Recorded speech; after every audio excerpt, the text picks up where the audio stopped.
Imagine standing on ancient Roman walls, watching 100,000 Umayyad soldiers surround your city with siege engines designed to pulverize stone into dust, knowing that no reinforcements are coming, no supplies can reach you, and every day brings you closer to starvation or the moment when battering rams finally splinter your gates into kindling.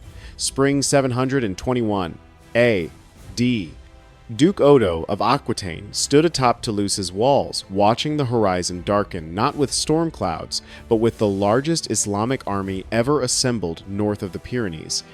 Al-Sam ibn Malik al-Khawlani, governor of al-Andalus, had crossed the mountains with a force so massive that their campfires stretched for miles in every direction, like a second city built specifically to destroy the first. The mathematical reality was crushing.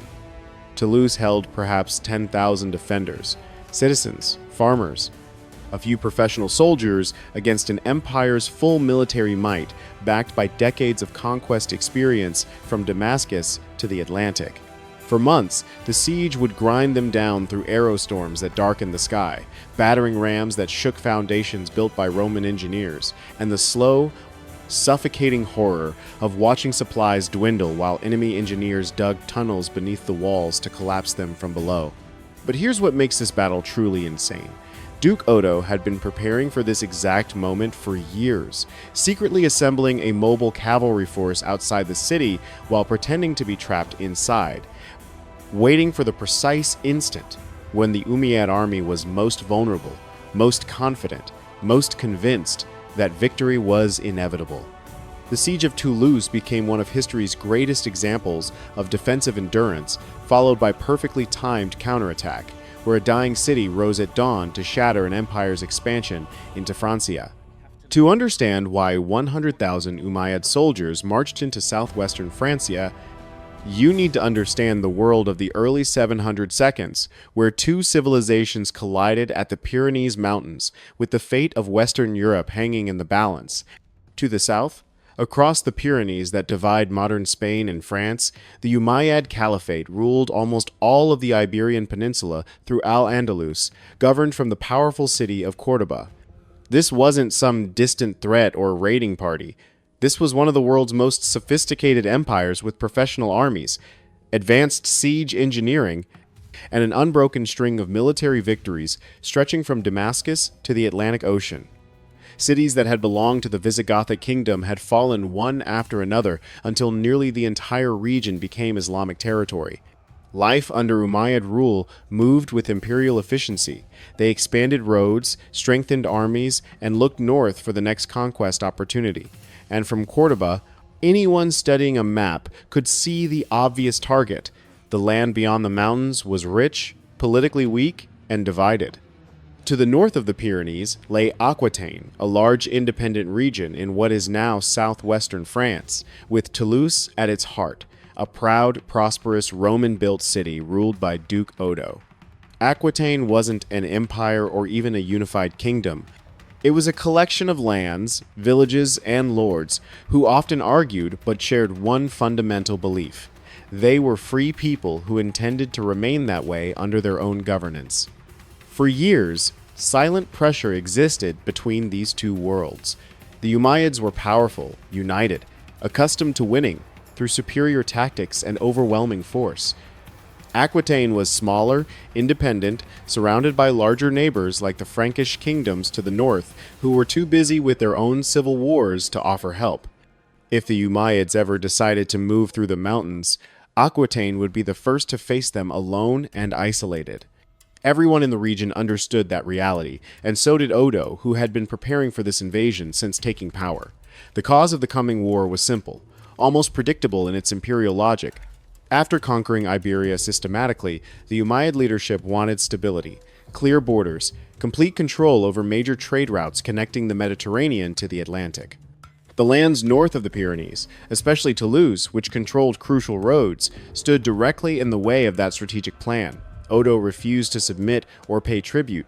He remembered with cold clarity how the Visigoths fell quickly and brutally, their kingdom erased in less than a decade. He feared the same fate for Aquitaine if they bowed their heads in submission. By the start of 721, tension had grown thick enough to suffocate hope. Merchants whispered about Umayyad scouts crossing the mountains in increasing numbers. Travelers reported seeing military banners with Arabic script along southern roads. Rumors changed weekly, but the direction of the threat never changed. South to north, up through the mountain passes toward Toulouse. In Cordoba, the man preparing this invasion was al-Sam ibn Malik al-Khawlani, the experienced governor of al-Andalus. Calm, methodical, a veteran of countless campaigns. He studied reports from scouts, maps of every valley in the Pyrenees, estimates of Aquitaine's defenses, with the thoroughness of an engineer planning construction. To him, the campaign seemed not just possible, but inevitable, and even easy. He believed Toulouse could be taken quickly through siege warfare, perfected over decades. He believed Aquitaine would fall soon after, once its symbolic heart was crushed. He believed the Umayyad Empire needed this victory to secure its northern frontier permanently. So al-Sam gave the order that would set history in motion. Across Iberia, soldiers began to gather in numbers that terrified local populations. Cavalry units arrived from the open plains near Seville, where horses were bred for endurance. Archers came from eastern cities, where composite bow craftsmanship was perfected. Infantry marched in from every corner of al-Andalus, men hardened by years of constant warfare against Christian holdouts in the mountains. Blacksmiths hammered late into the night, sparks jumping from their anvils as they repaired armor and sharpened blades. Quartermasters packed dates, grain, water skins, medical tools, and spare equipment. Every village along the southern roads felt the vibration of the coming march, like an earthquake building underground. The plan was strategically clear. Cross the mountains using the established passes, strike Toulouse with overwhelming force, break Aquitaine's independence in a single devastating blow. By early spring 721, the preparations were complete. Tens of thousands of soldiers gathered in long columns along the valley roads leading toward the Pyrenees. Horses stamped the ground impatiently. Dust floated in the air like fog. Standards bearing the Umayyad colors, white, green, and red, fluttered in the steady wind. At the center of the command camp, al-Sam stood over a final map spread across a wooden table. His commanders waited silently as he traced the main route through the mountains with the tip of his finger, stopping at one point. Toulouse. North, he said quietly with absolute confidence. To Toulouse. The sun was still low when the first drums rolled across the valley. Orders echoed from one end of the camp to the other. Scouts mounted their horses and sped ahead to clear the route. Soldiers tightened armor straps, pulled hoods into place, adjusted the weight of their shields and weapons. The confirmation of the invasion reached Toulouse at sunset, carried by a lone rider whose arrival silenced the city more effectively than any alarm bell. By the time Duke Odo stood before the report, the fading light had already turned the stone walls gold, as if preparing them for what was coming. The message contained no surprises, only the inevitable made concrete. The Umayyad army had crossed the mountain passes and was advancing steadily northward.